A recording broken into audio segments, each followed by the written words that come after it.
Welcome this morning to the Truett Church Network podcast and webinar.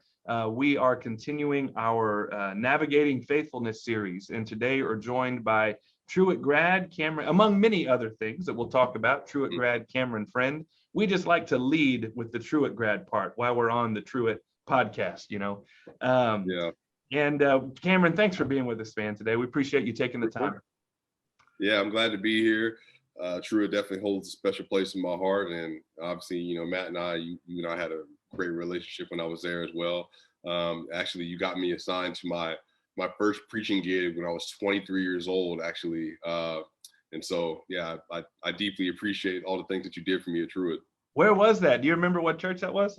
Starts with a C, Baptist Church, not Castle. Oh man, I have to go back and remember it. It was a smaller church too, but I mean, all the ones I preached at were smallest Baptist church back then. It is interesting. I wonder sometimes if those churches realize they get Cranfield Gap. Cranfield Gap. There you go. That's a great little church. Yeah, that they'll like. Well, let's take that church. I mean, they have pastors from that church now in big churches all around. People have preached in that church, doing big things in the world, and it's one of the gifts some of those churches give is to provide space. I'm not always sure they realize how they're participating in God's mission by giving opportunity to young preachers. But that's good to hear, man. I'm glad to hear that. I had forgotten about that. Well, what I'm thankful for the time. I'm sorry they had to endure my how awful I must have been at that point in time when I was preaching. But hopefully they got something out of it. But I hope to them they can rest peaceably knowing I've gotten a lot better since then. Yeah, I bet it was better than you think. I bet you'd also cringe a little when, and we all do when we read those early sermons of going, "Ooh, yeah." Just like the mannerisms, you and a young adult, you're 23, just trying to like connect with people and stuff. And I mean, even the outfit that I had on, I had some Dockers with two large, extra large button up on. It just wasn't a good look at all.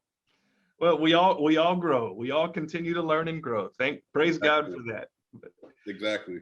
Well, what we're hoping to do in this series, that this is our third conversation, is to discuss how differing folks in kind of our orbit, our friends in ministry, alumni, faculty, have in their past or are currently navigating faithfulness in times of challenge, in times of division, in times of crisis. How do we live both as prophets and pastors in the world? How do we speak for justice and things that matter, that need to be spoken about? How do we do that while maintaining relationships with people that differ from us? And how do we gain hearing, and how do we listen to others? How do we have genuine dialogue about these things? And really, we want to access those hard conversations through some stories and sharing stories of people doing good work in the world, good kingdom work, how y'all are navigating this, and we can learn from. So, I mean, Cameron, just to get us started, a lot that will be watching this know you from Truett or from other things. Some of them probably are logged on specifically because of you. But for those that don't, can you give us the 5-minute bio to know Cameron Friend? What do we need to know about Cameron? For sure. Yeah, well, I appreciate that. Born and raised Denver, Colorado, Park Hill, Colorado, son of Darwinian P. Friend, son of Regina K. Friend, sister Camille Friend. I went to University of Northern Colorado, got my degrees in political science, philosophy, and legal studies. And right before I came to Truett, I remember asking the Lord, I said, Lord, if you want me to go to the NFL, open up a spot in the training camp. If not, provide us full scholarship to Truett. Truett was the only seminary I applied to. So it was Truett or bust for me. And, Lord would have it that I didn't get into a training camp. I ended up getting scholarship to Truett. And I was down there I was at Truett for 3 years. Then I came back after I moved to Atlanta, and then I had graduated December of 2016. So it's been about 4 years for me now almost. So I had a really, really good time at Truett, and I definitely enjoyed the students that I got a chance to interact with, and the faculty, and a lot of the students are still like very good friends of mine, pastoral friends. It's been great to see how everybody's career has adapted. And then I came to Atlanta. I worked for the Fellowship of Christian Athletes for a little bit. I was working at Eagles Nest Church with Pastor Lee Jenkins. And then, things started happening and the Lord started moving and speaking. And then eventually I settled at the King Center with Dr. Bernice Head King. And I do a lot of different things now. So Truett it's influential and instrumental in my development as a theologian, as a thinker. I think as a human being, I think I did not realize how much of maybe an intellectual I was in terms of how much I wanted to learn and study and read and grow and just talk about God and theorize about God. And, Truett was a great place to do that. And so I really am very thankful for people like Matt and the faculty that made that opportunity as great as it was and supportive as it was. Yeah, that's similar to mine in that I feel like education for me up to Truett was something I had to do and was expected to do just from my upbringing and family. And all of a sudden, Truett helped me realize it's something I get to do. And like, I love this. And man, I was similar and I just came alive in the learning and then look back on earlier education thinking, boy, I did not get everything out of that I should have. Why Truett? What was it? This is off topic a little bit, but if Truett was the only seminary, that's always interesting to me. What was the connection for a Colorado boy at Truett? So I was playing college football and I heard about a program through a AIA staff person named Nathan. So Nathan Buxman told me about the sports ministry program. And so this was when John White, Dr. White was just getting started. And so basically, I started talking to Dr. White. I applied and sure enough, I fit the criteria, not just for a student, but they were even looking for someone to be a plant between the athletic department at Baylor and then also a full-time student at Truett. So I actually worked at the athletic department, worked for the football team, strength staff, as a chaplain while I was there. So there was just a lot of connectivity, as a kid coming from playing Division I football to, being around athletes my entire life, and then to have an opportunity where I was going to be able to get my master's at an exceptional university, but at the same time, still be connected to sport, high level sport, still be connected to other people my age. And, in particular, other Black athletes who had been through similar steps that I had been through. And so it just made the transition a lot easier. So Truett had a lot of different things that it provided, really just Baylor as a whole. Because that really was early days of the sports ministry program then. So you were kind of got to help pioneer and shape a little bit of that as it continues to thrive and do so well. It's such a, it's well known and hidden all at the same time, I think, here. And I'm grateful to see that continuing to go well. Well, tell us a little bit about your work at the King Center. And I know you do a lot of other speaking and writing and other things. Just, give us the kind of the insight on what you're doing there. So the King Center, I have the privilege of working for our CEO, daughter of Dr. Martin Luther King Jr., daughter of Mrs. Coretta Scott King, Dr. Bernice King. I am the Youth and Millennial Engagement Coordinator. So I oversee our Leadership Academy, which is for 13 to 19-year-old students. How do you understand nonviolence? How do you implement nonviolence in your life? What does it look like to have strategic action and planning in your life? What does it mean to advocate? How do you handle conflict, whether it be global issues, whether it be domestic issues, whether it be personal, relational conflict that you're having, how you're thinking about yourself, processing information around the world. So it's a 4-year academy. And so we are both domestic and we're moving towards international with that process. So I oversee that. I also oversee our millennial engagement from, publications. And then also we're in the process of getting ready to launch our first podcast / television show as well. So that's been in the works for a while now. And so really the driving the engagement and just helping younger people, especially be able to connect with the legacy of Dr. Martin Luther King Jr., the legacy of MB365 and nonviolence as a way of life. And so it's been a tremendous opportunity that I've had to be able to work at the King Center now for be 2 years coming up in about March 12th. And then you do a little writing and speaking and other stuff on the side. I assume some of that's part of the King Center. Some of that is sort of just side ministry or additional ministry for you. Is that right? Yeah. So I have been in the writing in the faith and justice and political sphere now for a few years. Really it started off as just blogging. I just had a blog that I was running. So, whenever I had something hot and spicy to say that, people might want to listen to or read from,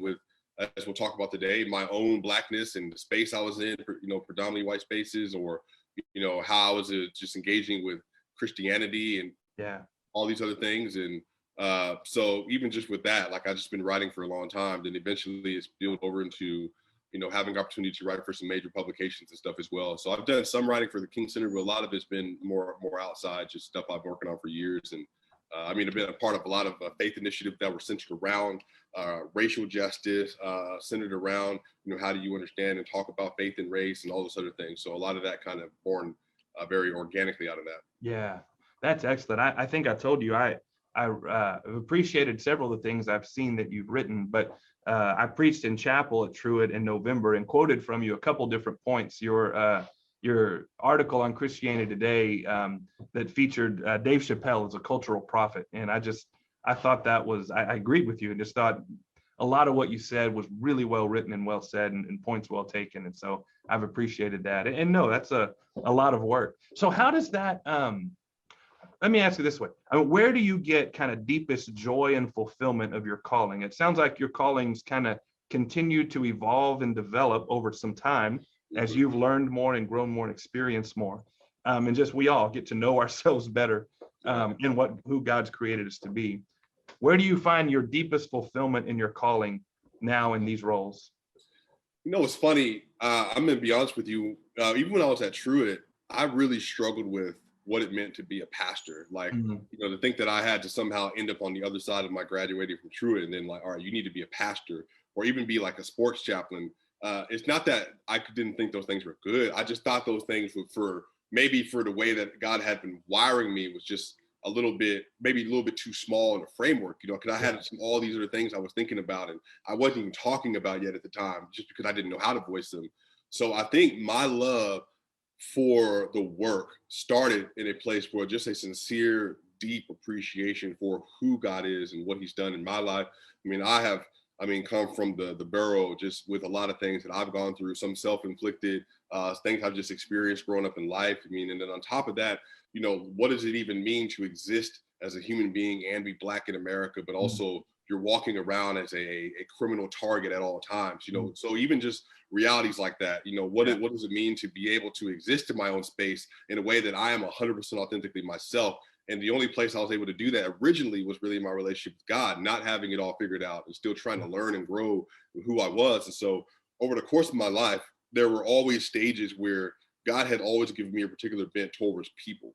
If people aren't taken care of, then life is meaningless. If people don't have what they need, then life is meaningless. So then, obviously, when I was a kid, I remember I had this little moment on a bus stop one time. I was 7 years old and I was taking a bus, and I remember this older Black lady walk up to me and she gave me a $1 bill and she was like, "Here, take this, and I want you to give this to somebody and bless somebody else with it." And I remember working for my mother, who was a caterer, had her own catering business. And I spent my childhood attending parties and dinner parties and having to serve people. And I mean, now parts of me hated it because people were rude and I was a kid. But, a lot of that I just took from, I needed to learn how to be a servant and how to love people where they were and how to engage with folks. I think sports helped that a lot, being around so many different kinds of people. So for me, it was just, God had done such a tremendous work in my life, to even the fact that I'm doing what I'm doing today, where I am today.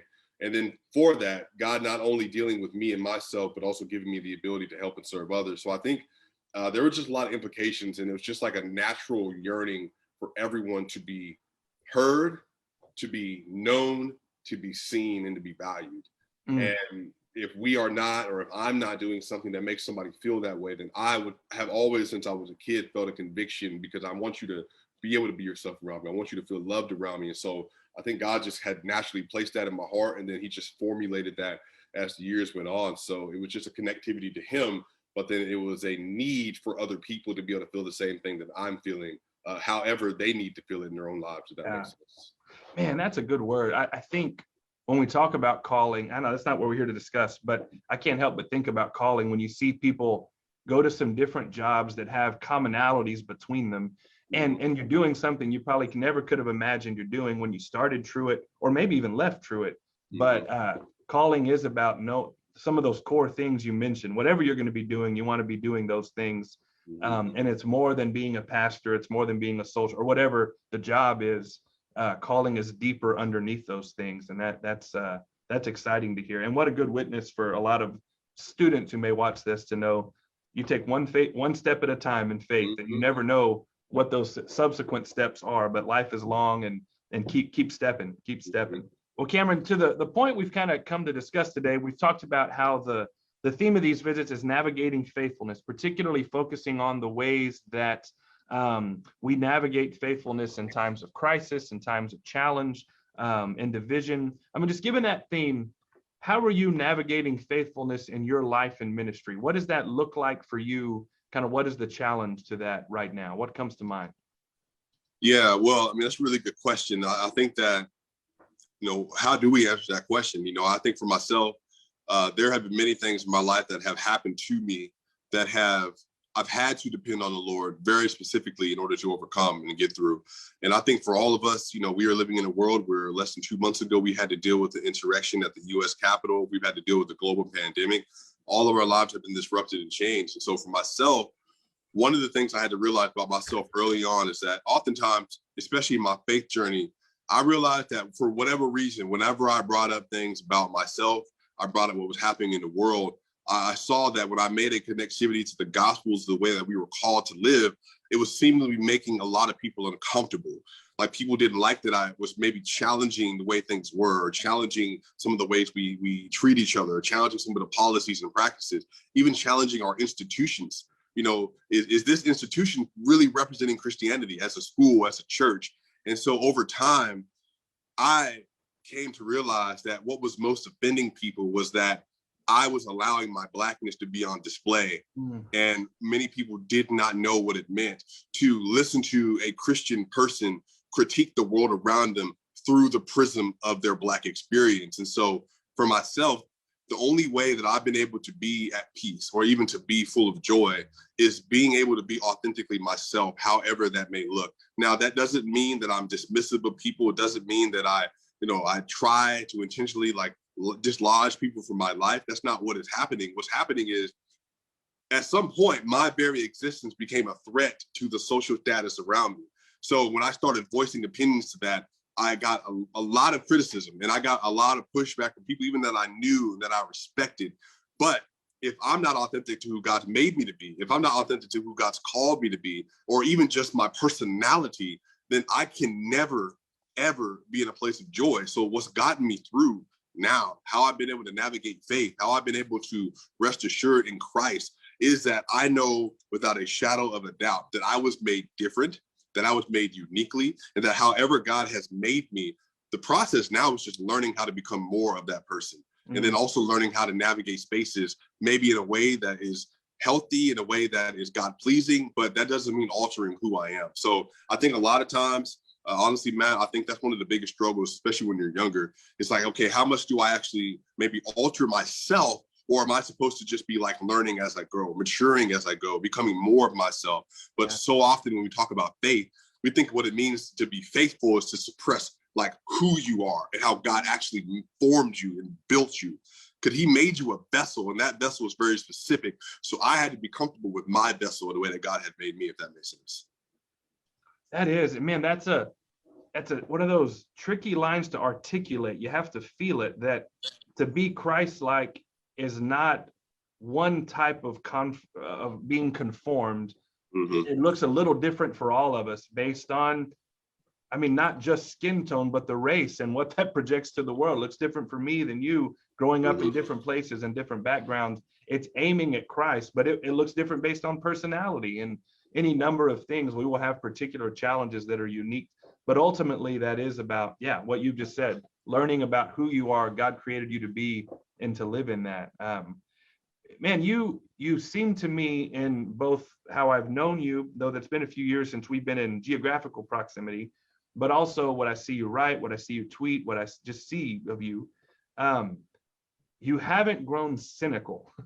And so many of us struggle with cynicism. And I would say so many young ministers out of seminary face sort of the reality of the world and grow cynical. And you spoke about wanting to remain joyful in that. How do you both speak for who you are, speak for justice, do what you do, and yet also not grow cynical in the world and remain joyful? Yeah, I think that's even leads to another question. There were times in my early ministry life where I felt like, Lord, like I'm not living the way that maybe I should live all the time. I don't have it all together. I'm not perfect. And so therefore, Lord, I'm going to stay away from doing things I should be doing. I'm preaching or talking to someone or discipleship or whatever else it was. I found myself limiting my the thing I should be doing with my life because I didn't feel like I had it all together. And so I think in the same way, not developing cynicism in my own faith journey or even just my own personality is that, well, Lord, I can't let the things that are wrong, that are evil, that are tainted with the world taint what you've called me to be and who I am. Like, none of this stuff gets in the way of me and you. None of this stuff gets in the way of me being able to experience joy, even in light of everything else that's happening. So I think also at the same time, you have to come from a perspective, at least for myself, people are who they are. People are not aware of the things they're not aware of. And sometimes people are downright just nasty towards you, or they don't want to get with the picture. They don't want to agree with you. They hate everything you stand for. But at the end of the day, that hate is going to consume them long before I ever let it affect me. And so I think in the same way, I can't grow cynical about the world around me simply because I know that that person or that entity or that institution is not in charge of the victory, if you want to say spiritual language, but they're also not in charge of my person. So one of the great things I heard from the great prophet, pastor, preacher, Will Smith from Fresh Prince of Bel-Air, something he said one time 2 years ago, he said that it might not be your fault, but it is your responsibility. And he was talking about when it comes to dealing with emotional trauma from relationships, but that principle is applied for me ever since everywhere else. You know what? It's not my fault that the world is chaotic, but it is my responsibility to clean it up. But the same way, the reason I'm not going to grow cynical about this thing or my life or this problem is simply because I didn't cause that issue, but I'm going to do what I can in the way that God has wired me, which is me. It's through preaching, it's through writing, through education, and doing a lot of prophetic calling out of nonsense. So, but I'm going to do that in the way that I best need to do it. And so therefore, I'm not going to grow cynical about it because that's my assignment. That's my lane. And I do believe ultimately that this thing will change. This problem will change. These people will change. It might not be them. It might be their child, might be their grandkid, but I'm going to be a part of the solution as to how these things change. Now, what that doesn't mean is that I'm going to be passive. I'm going to be strategic. I'm going to be engaged. I'm going to be out on the streets. I'm going to be doing what I need to do. But at the same time, when we think about cynicism, like, you have to have a disbelief that things will change in order to really grow cynical. And so for me, why would I disarm my own belief, disarm my own faith in God because of something else that is external to myself? Yeah. So, and I think that's one of the things I really had to learn how to wrestle in. Things that exist outside of me do not have control of what's happening on the inside of me, if that makes sense. Yeah, man, that's a good word. So I think you mentioned kind of the ways you do this for you are preaching, writing, and calling out nonsense. I think is kind of if I got that quote just about right, which is really well said. That could be your book someday, right? Calling out nonsense. But that comes with a cost too, right? I mean, always being ourselves, some don't accept that. So would you be willing to share some of just that cost for you and how you deal with that? Yeah, I'm not. So just to be fully transparent. So last year, I remember I had led a protest in Atlanta for what happened with Ahmaud Arbery. I mean, literally the day after, 2 days after the video came out, I want to say it might've been a Wednesday. And I heard what happened in Brunswick, Georgia. I posted it on my Instagram. I mean, I was completely unaware of it happening because it happened like a couple months prior. Yeah. And I remember posting the video and I was so just distraught. I think that, you know, we've been dealing with this. You know, there's a poet, Elizabeth Alexander, I believe, who she has a piece in the New York Times or in the Times Magazine where she calls us the Trayvon Martin generation. Where we have been in every way since we've been in our early 20s, we've been affected by racial trauma and racial terror. All of us have in some way, shape, or form because of technology, phones, social media. And, you know, since 2012, since I was 21 years old, I have been dealing with watching it happen before me. Now, we knew about Rodney King. We knew about Emmett Till. Like, I was a kid when Rodney King happened. I remember in Watts when, you know, there was like a 14-year-old black girl that was shot in the back of the head by an Asian woman who worked at the supermarket, and there was this big spillover in LA because of it. I mean, I was young though, but since I have been in my 20s, I have watched as Black people have been executed in the streets, and there has been no justice applied to many of them. So for myself, as I have gone along, when 2020 happened, we lost Ahmaud Arbery. We lost Breonna Taylor because she was murdered in Kentucky. And Yeah. then we lost George Floyd in Minneapolis, Minnesota. And all this happened back to back to back. And then you get Kenneth Ross Jr., then you get Daniel Prude. I really struggled last year. There was even a time where after I had been a part of several protests last year, when I came back to my apartment, I remember I was on the phone with one of my mentors and I was praying, and I was just really sharing what was happening on my heart and how distraught I was. And I remember when I was praying, and I felt this weird feeling that somebody was about to come in my apartment and was going to try to actually hunt me down. You know, so I work at the King Center. I'm very aware of the history of, you know, the FBI and surveillance with Black leaders and stuff. And so I had this fear I hadn't yet experienced before, where I felt like, because now I've been so outspoken, but now because my platform is growing, whatever else, now I'm a target. And so I had this feeling that I had to look over my shoulder. So there have not, as much as the good has come out of everything, there have been so many points where my own humanity has suffered, because I'm trying to not educate per se, because I think of what you're seeing and what a lot of people are seeing around, especially in America, is Black people are removing themselves from being the educators or primary educators for white people or white spaces or white churches. Y'all, man, Matt, I did that. Yeah. I was at the churches in 2016 after we had Flannel Castile and Arden Sterling and Terrence Crutcher. I was doing the conversations movement. I was speaking at the churches and at rallies and talking about reconciliation. Even, you know, I don't even use that language anymore. Yeah.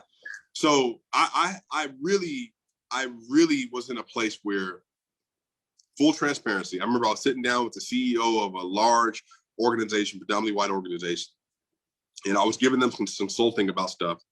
And one of the things I said to him is that I honestly do not believe that many of the white churches that we have that exist today will be around by 2030. Because the world that we live in is so distinctively diverse. It's so multiracial. We are going to have to learn how to live together. We are going to have to stop oppressing Black, brown, and indigenous people. That has to happen. So last year, I got to the point where I was no longer willing to capitulate who I was to fit your level of comfortability. Yeah. Because as much as I was trying to inspire change and trying to work with people and do the seminars and do the talks, throughout all that time, while again, a lot of white churches, white organizations, they were slow playing their own growth, Black people were still dying in the street. So how was I supposed to reconcile that, you know, you're telling me to be patient and wait, but whereas I'm going to yet another funeral. I'm going to yet another protest.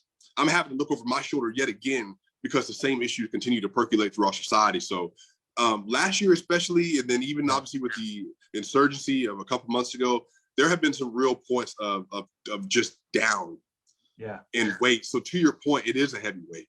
Yeah. It's a heavy weight because I'm doing something that most people want nothing to do with.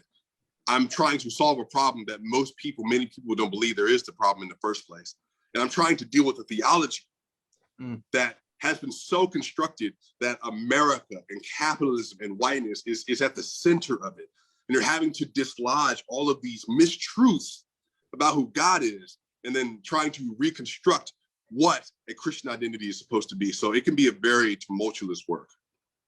Man, I appreciate you sharing that. I know that that's not always easy to share. And I think it's important though, that we get a lot of different stories of the cost of this, of faithfulness in general, right? For everybody, that it does come with that. And probably, I mean, in your specific case, we need to be more sensitive to that, to realize those that are speaking for this, tweeting, doing the work that you're doing, speaking, a lot of us have the luxury of having this conversation and make us feel a little good about ourselves, right? I mean, that happens so often, a lot in the white church, particularly the white moderate space, of this is seen as, you know, if we brought you in just to talk about this, which is not why we're here, that would be progress in and of itself, and it's far too slow. And so I appreciate you sharing about that. To the church, I know you have a deep love of the church, and you know, as Truett talks about our mission to serve in and alongside Christ's church. I think that is just a good phrase that encompasses a lot of our ministries, that we may not be employed by a church, but the love is there. Kind of as a last word, and you know, you and I talked about how to phrase this question, but One way might be to say, where is a word of hope where you see the church universal right now? And where is a word of critique? Another word might be, where do you see some good things happening in the church? And where would you have a word of censure for the church? You and I have talked about this, you know where we're going, and you can go either one of those first. But is there a word you would have? A lot of people that are watching are either pastors or deeply involved in their churches, that of all that you're experiencing and seeing and with your perspective, you would offer for us today? Yeah. Well, I think a word, I'll end it with the word hope. I think that's maybe the best way to sandwich everything. I think the critique is, if we're going to say that we're representative, that we are a bride, if we are going to say collectively as a society, as a community, that we believe in Jesus, we believe in the gospels of Christ, we believe that we are to deny ourselves and pick up our cross and to follow him, we also have to then be able to look at our biases, our practices, our formations, the money. We have to be able to look at all honestly and say, is this actually what God was calling us to do? Is the way I'm living my life? Is the way, is my church, it's everything. Is this what it's supposed to be? And if it's not, then we need to be willing to make those changes. And as you know, because you're older, you have a family, you've been around, even longer than I have. And so you have a lot more wealth of experience. But one thing I know you can attest to is one of the reasons that many people are so unwilling to make changes is because of the cost. Because I think it costs too much, therefore I won't do it. So as much as people say, hey, I want to change, hey, we want to have racial justice, hey, we want to have better community and fellowship with each other, but are you willing to do what it takes at the root level to change who you are? If there is something you are doing and something you are practicing and the way you are behaving that is not representative, not only of Christ, but also representative of the people around you. Is the way you're teaching, you're speaking, is that embodying the imago Dei? Is that embodying the Philippians 2, that I do not consider equality with God as a thing to be grasped, rather something to be poured out, to be given away? Is that embodying that spirit? If it's not, then I need to do whatever it takes to deconstruct what I believe, deconstruct who I am, and then rebuild it in light of who Christ has called me to be and in light of who he is. So my critique would be, is that we have for far too long been unwilling to do that. Yeah. That includes Baylor, that includes Truett, that includes you, that we all have to be able to ask that honest question of ourselves.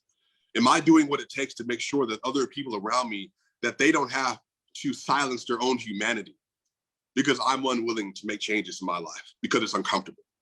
Because what's more important? Is it the lives of the people around me? Is it their peace with God, or is it my comfort?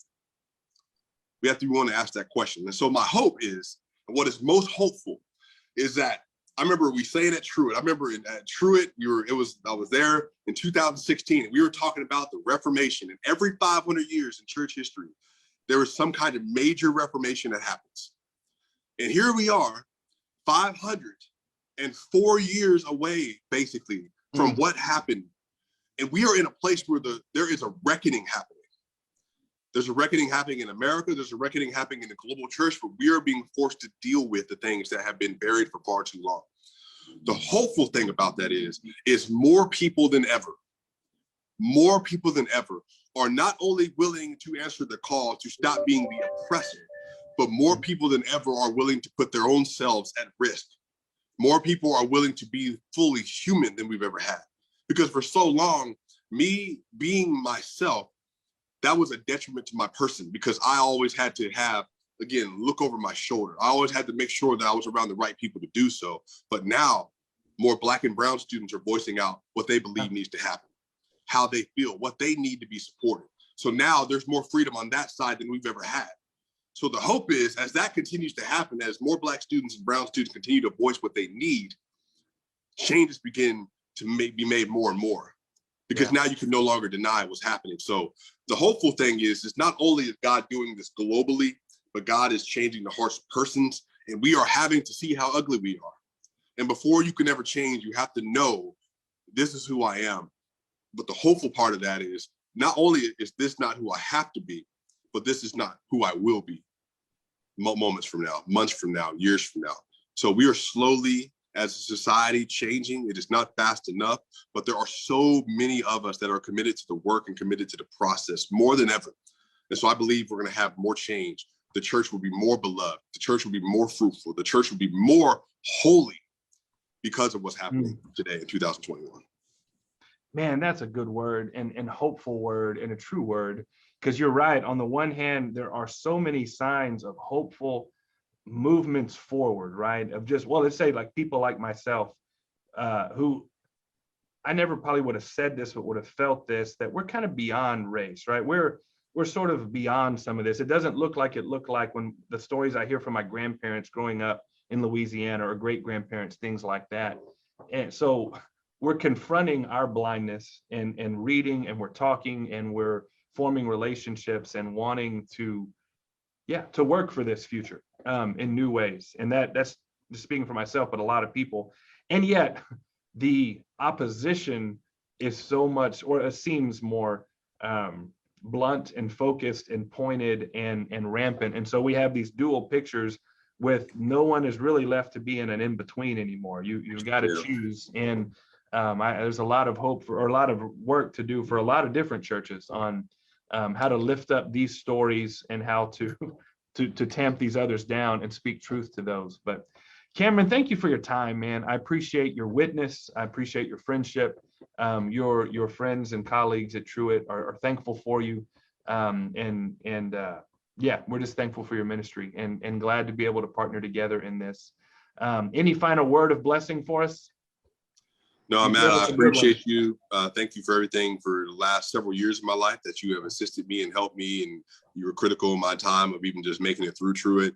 I want to thank you to the students and faculty, whoever listens to this, and I would just leave a word that, I pray that you all continue to grow in wisdom, stature, and favor with God and among men, that you're able to be fully yourselves, and, however I can support Truett and Baylor, I'm here. So I'm deeply appreciative of this time. Well, Cameron, blessings, my friend. I hope on the other side of pandemic, we can have coffee or a lunch or a meal or something in Atlanta one of these days. I'd love that. Yeah, sounds good to me, Matt. Appreciate it. Have a good day.